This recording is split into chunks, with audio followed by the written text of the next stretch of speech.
Jim, the assessment of the weekend, what sort of work-ons have you had to look at this week? I think the assessment is, good to win, and there's a lot of good play. We created 2 good tries through putting the opposition under pressure. But of course, disappointing to let them back in the game, and we've been looking at those, getting our decision making right, and trying to win a bit more easily. I think those sides who haven't lost as many international players will be looking at an opportunity through this World Cup period of picking up some important wins. So we were pleased to get off to a winning start. We know it was tight, but we got the win that we needed. But we need to try to back that up this weekend. Yeah, and the Harlequins are one of those teams who've only lost 3 players at the World Cup. How difficult is that going to be then? It's going to be tough because last season they were a good side.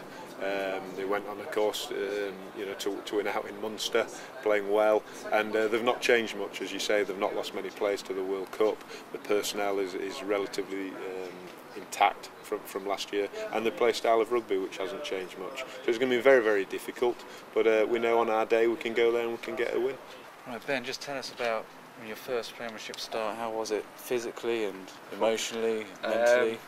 It does count into all them things. Physically, it was a step up. A lot of big hits, especially first game of the season. Everyone's buzzing to go. So, the tackles in were big. It took me a while to get into. I was just wanting to get into the game. So making the first hit, and making a big first hit. I did enjoy that. It calmed me down for the rest of the game. So. But yeah, mentally coming onto the pitch and seeing the fans and just hearing that cheer, it does give you the butterflies in the stomach and things like that. So yeah, for a first start, I couldn't have wished for any better, to be honest. Yeah, so just tell us about the wounds that you've received. Well, I split my ear, which is why I had to tape around my head. Right. And then I've knocked one of my teeth out as well, but it's all sorted, so should be fine to play. Hopefully be fine to play on Friday. When did the tooth get knocked out? Just at the end of the first half. Because you went off, didn't you? Yeah, that's why. Yeah.